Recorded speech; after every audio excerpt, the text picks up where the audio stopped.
Hey, welcome to the English Talk community. I'm David, and I'm really glad you're here. This is the right place for you to practice your English without fear and without judgment.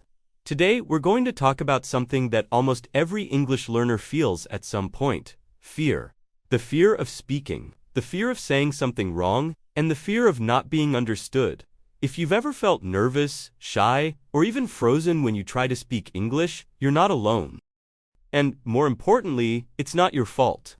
The good news is, there are simple ways to change this, step by step. So, if that sounds helpful, go ahead and like this video so more learners like you can find it, and let's start together. Let me ask you something. Have you ever been in a situation where someone spoke to you in English and you understood everything, but when it was your turn to answer, your mind just went blank? Maybe your heart started racing. Maybe your face got warm, and even though you knew what to say, the words just didn't come out.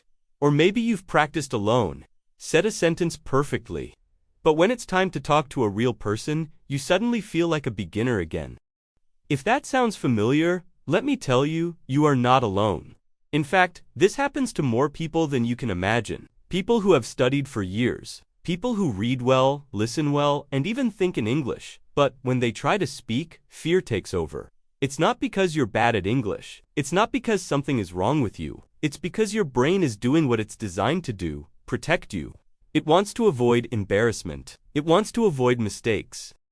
It wants to keep you safe, but in the process, it also keeps you silent. That fear, that hesitation, that nervous feeling, it's not a sign of failure. It's a sign that speaking matters to you. You care about doing it well. You want to be understood. You want to feel respected. And those are good things. But when those feelings become too loud, they can stop your voice. Today, I want to help you change that. We're going to look at where that fear comes from, how to understand it, and most importantly, how to take small, real steps to move past it so you can speak with more confidence, more ease, and more joy. Let's talk about what's really happening when you feel afraid to speak English. Most of the time, it's not just the words, it's not the grammar, it's something deeper, a thought. A small, quiet voice in your head that says things like, what if I make a mistake? What if they don't understand me? What if I sound stupid? What if they laugh? That voice might sound small, but it's powerful. It's the voice of doubt. And when you hear it enough times, you start to believe it. You stop trying, you stay quiet, and little by little, your confidence disappears. Maybe you've also thought this: my accent is too strong. I don't speak like a native. I've studied for so long, I should be better by now. These are what we call limiting beliefs, thoughts that feel true but actually hold you back. And here's something important.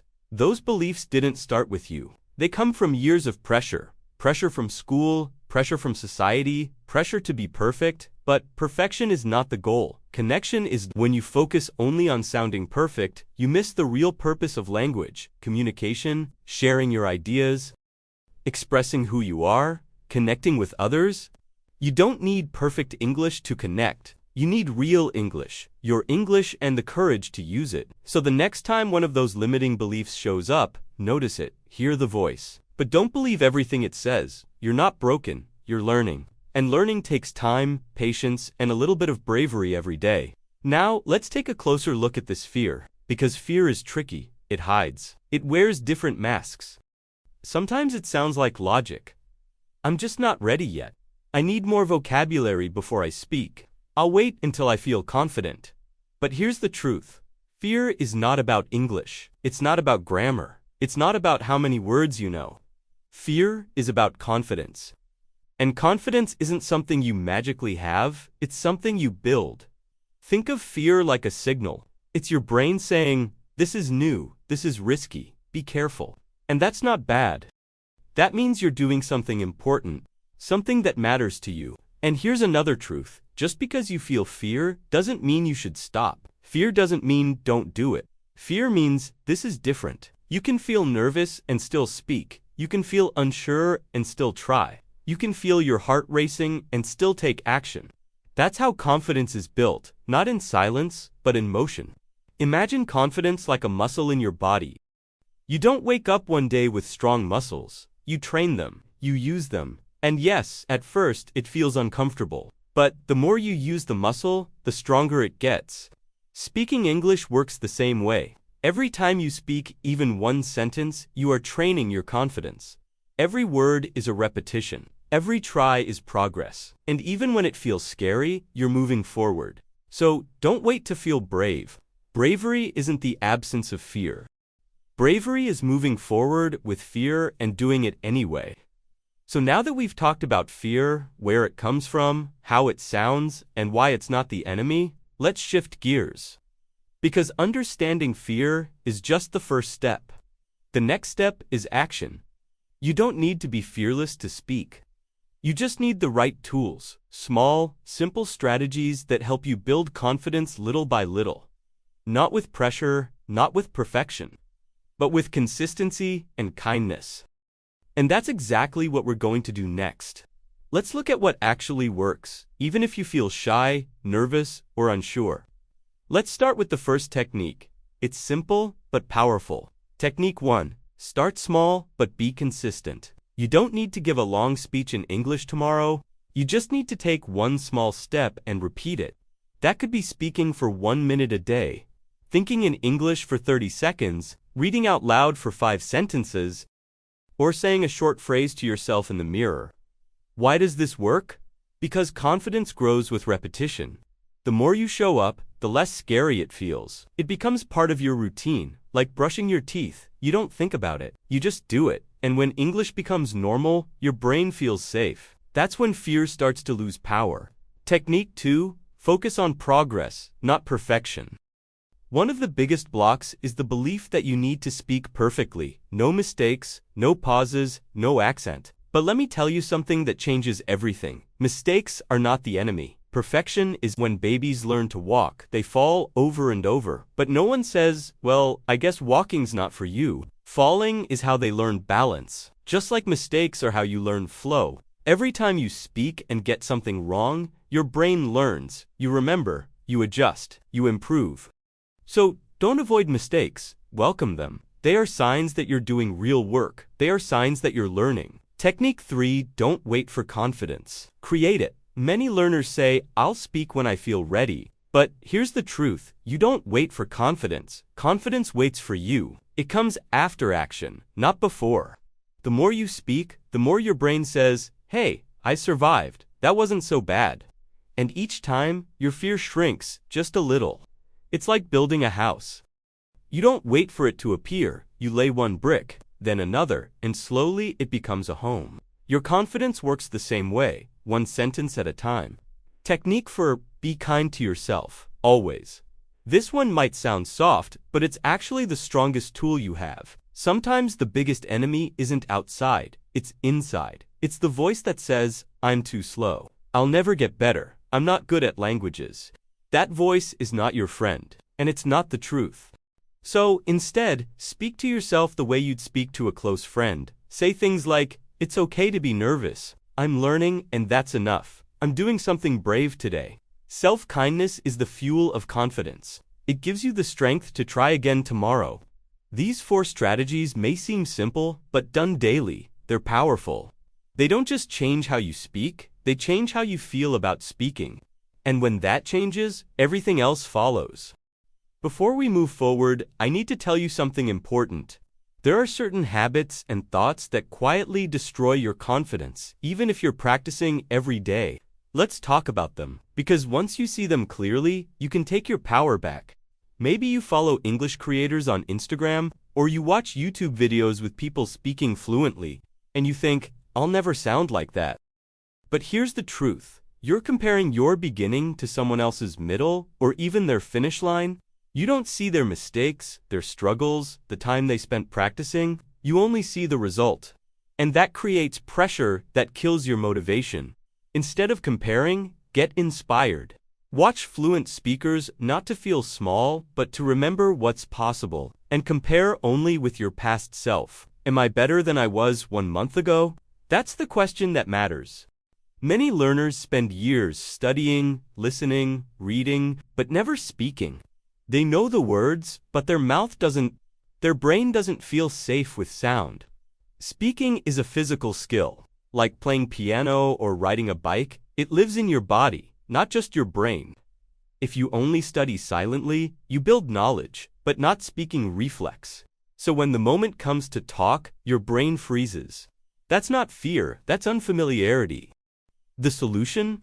Speak out loud every day, even if it's just to yourself. Some learners say, I'll speak when I feel ready. I'll practice when I have more vocabulary. I'll try when I find the right conversation partner. But the perfect moment never comes. And the longer you wait, the harder it feels. The truth is, confidence grows in imperfect moments. When you speak, even if your grammar isn't perfect, when you try, even if you make a mistake, when you show up, even if you feel nervous, that's where courage is born. This is the quietest, most dangerous one. The voice in your head that says, I'm terrible at English, everyone will laugh at me, I always mess it up. That voice becomes a belief, and that belief becomes your behavior. But you can change the script. Try this. Every time you catch yourself saying something harsh, pause. Then ask, would I say this to a friend? If the answer is no, then don't say it to yourself either. When you remove these confidence killers, your true ability starts to rise. Not because you learned more words, but because you removed the blocks that were hiding your courage. Let me tell you a story about someone just like you. Her name is Amina. She's 33 years old, from Morocco. She's a nurse, a mother, and for years, she studied English in silence. She watched hundreds of videos, listened to podcasts every day, and even read novels in English. But when it came time to speak, she froze. She told me, David, I know the words, I just can't use them. I feel like I disappear when I open my mouth. And I asked her, why do you think that happens? She paused for a moment and said something I'll never forget, because every time I try, I hear a voice that says, I'm not good enough. That voice had followed her since school, when classmates laughed at her pronunciation. Since work, when she tried to help a tourist in English and couldn't finish the sentence. Since family dinners where everyone switched to French or Arabic because her English was too slow. That voice became her story. I'm not a speaker, I'm just a learner. But then, one day, something changed.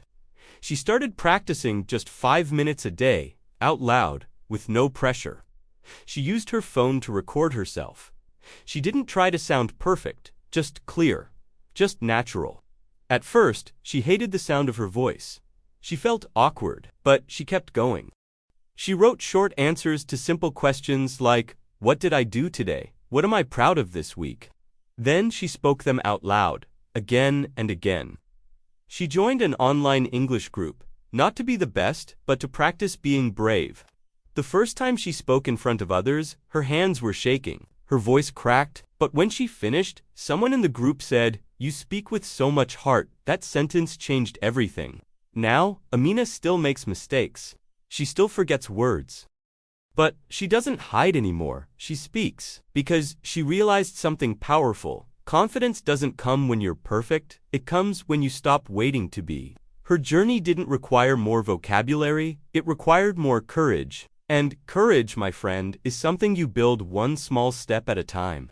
Now, let's practice together. I'm going to say some simple sentences. Listen carefully and then repeat after me. Ready? 1. I am learning English every day.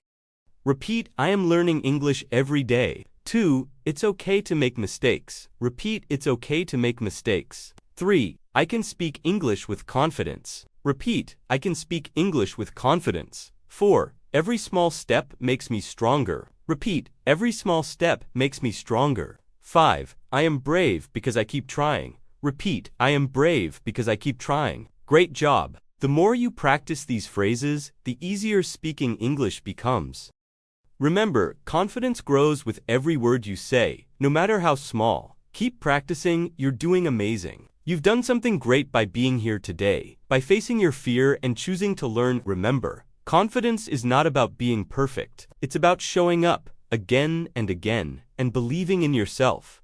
Your English journey is unique. Celebrate every small win, every word spoken, every moment you push past fear. If this video helped you, please like it and subscribe to the English Talk community so more learners